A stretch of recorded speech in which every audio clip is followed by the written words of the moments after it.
Mwari wangu ndauya kwa muri, moyo wangu waneta, ndasvika kwa muri, ndakachakura zvinorema kwemazuva, asi ndinoziva imi munondinzwa.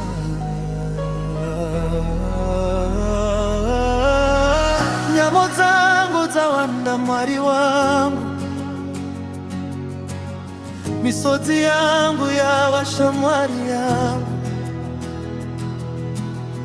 Ndakarara ndichifunga, ndichishungurudzika, mangwanani ndinomuka, moyo uchirema. Vamwe vakandisiya ndiri ndega, vandaivimba navo vakandifuratira. Ndakabvunza kuti ndichasvika kupiko, asi moyo wangu ukati manyira kuna Mwari. Kana nyika yandiramba, imi hamundirambe. Kana vanhu vasinganzwi, imi munonzwa kuchema kwangu. Ndichasimudza maoko angu, ndichadanidzira kwamuri, nekuti imi ndimi tariro yangu. Mwari wangu musandisiya.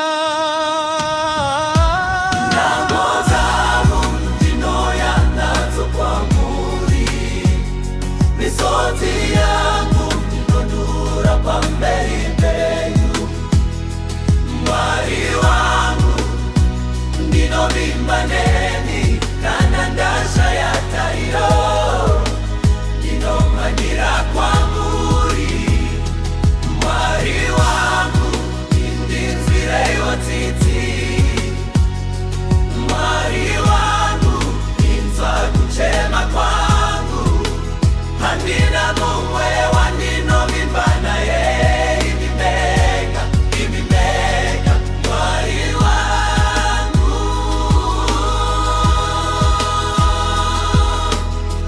Ndakafamba nzira dzakazara neminzwa, ndakasangana nemazuva akaoma. Zvandakaronga zvakaparara mumaoko, zvandakavaka zvakawira pasi.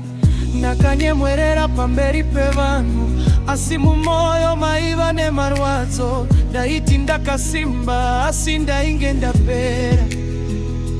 Ndakangomirira ruoko rwenyu Mwari. Mwari wangu yeyowanyira, kuna Mwari yani yanganzwa kuchema kwangu. Mwari chete yani yangasimudza musoro wangu. Mwari wangu kana nyika yese ikandisiya. Mwari havatisiya.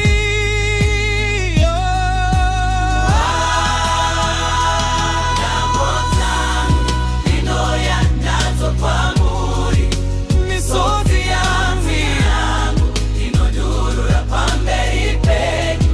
Mwari wangu ndinovimba nemi, kana ndashaya tariro, ndinomhanyira kwamuri. Mwari wangu ndinzwireiwo tsitsi. Mwari wangu inzwa kuchema kwangu, handina mumwe wandinovimba naye. Imimega Mwari wangu.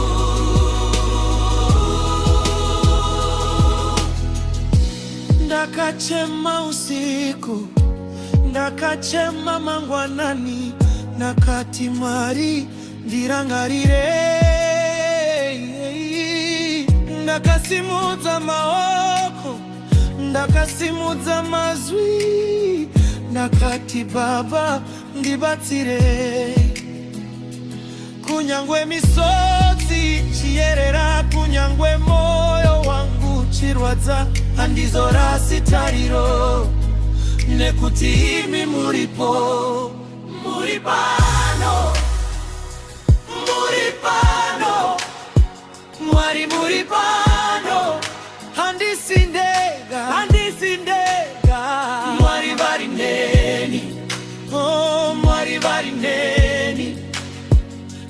zangu hazisikuguma kwangu, hazisikuguma kwangu, ndamo zangu ndinuye nazo kwa muri, misozi yangu inodurura pamberi penyu, mwari wangu ndinovimba nebi kana ndasha ya tariro, ndinomanyira kwa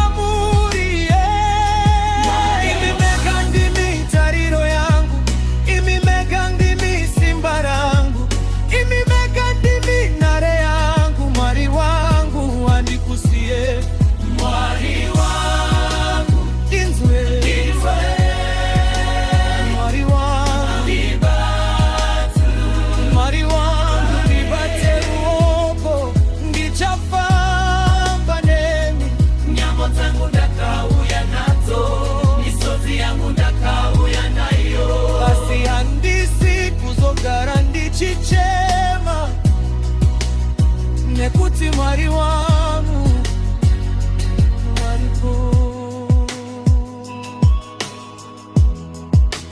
Glory Voices Choir. Mwari ndiye tariro yedu.